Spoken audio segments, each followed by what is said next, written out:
सुंदरपुर नाम का एक छोटा सा गांव था। उस गांव में सभी लोग अपने अपने खेतों में फसल उगाते थे और बहुत सुकून से रह रहे थे। कुछ समय बीत गया। एक दिन रौनक हमेशा की तरह अपने गन्ने के खेत में गया। वहां जाकर क्या देखता है कि उसकी गन्ने की फसल नीचे गिरी पड़ी है। ये देखकर, हे ईश्वर, मवेशियों ने इतनी अच्छी उगी फसल को पूरी तरह बर्बाद कर दिया, लेकिन मवेशी यहाँ तक आए कैसे?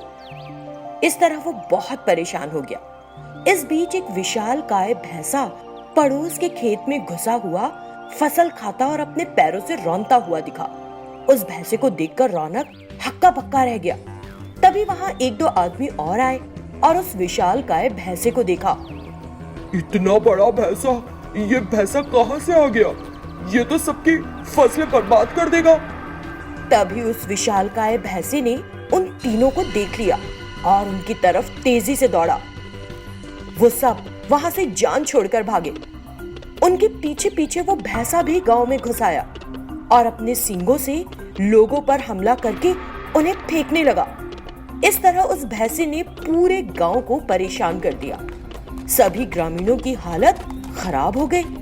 तब रौनक ने उन ग्रामीणों से कहा, पता नहीं ये भैंसा कहाँ से आ गया है। इस भैंसे की वजह से हमें बड़ा नुकसान हुआ है। हमें इस विशालकाय भैंसे को वापस जंगल में छोड़ना होगा।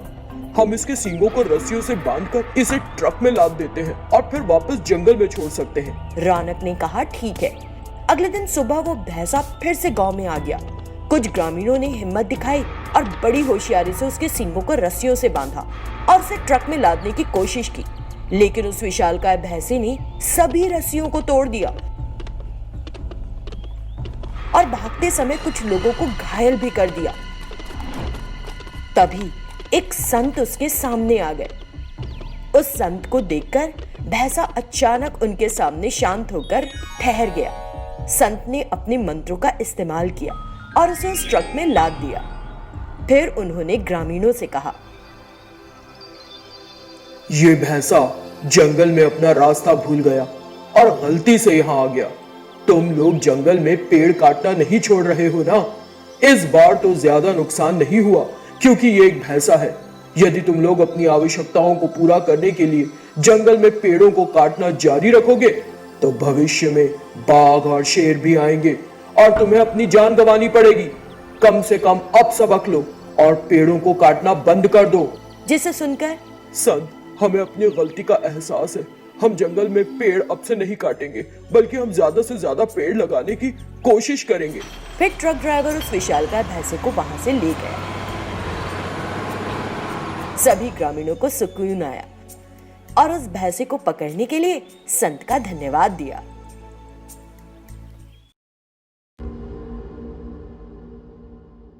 वह एक सुंदर गांव था और उस गांव में सुंदर नाम का एक अमीर आदमी रहता था।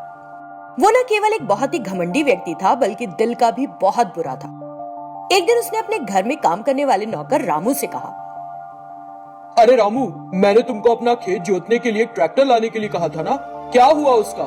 मालिक, वो रामू, क्या बात है? सच सच कहो, क्यों नहीं लाए ट्रैक्टर? मालिक, जैसे ही मैंने उनसे कहा कि आपके खेत के लिए ले जा रहा हूँ, कोई ट्रैक्टर देने के लिए राजी नहीं हुआ। सब कहते हैं आप घमंडी हैं। तो स्वामी से कहो, उसके पास भी है ना एक ट्रैक्टर, वो हमारी बात सुनेगा। स्वामी ने भी यही कहा मालिक। वो अपनी कमाई के लिए तो हम पर निर्भर है और जब भी उसे पैसे की जरूरत होती है तो हमारे पास आता है और अपना ट्रैक्टर देने में नाटक कर रहा है। मैं सिखाता हूँ उसे सबक। अगले दिन सुबह स्वामी ने अपने ट्रैक्टर को टुकड़े टुकड़े पड़े देखा। ये देखकर वो परेशान हो गया। हे भगवान, ये किसने किया? अब मैं कैसे करूंगा अपना काम? ऊपर वाले, ये मेरी कमाई का एकमात्र जरिया था। मैं अपने ट्रैक्टर के बिना अपने परिवार की जरूरतें कैसे पूरी करूंगा? ये कहकर वो रोने लगा।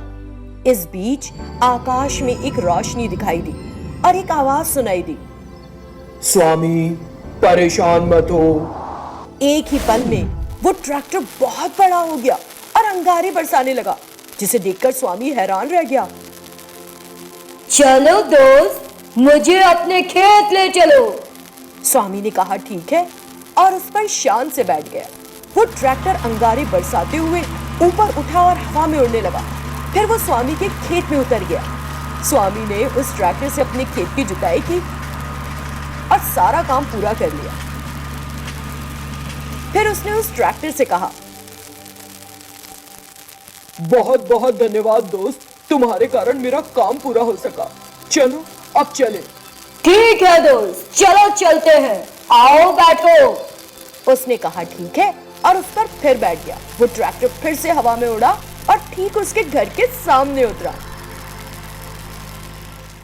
उस ट्रैक्टर को अंगारे बरसाते और हवा में उड़ते हुए देखकर सुंदर ने सोचा, ये ट्रैक्टर कहां से मिल गया इसे, और ये हवा में कैसे उड़ रहा है?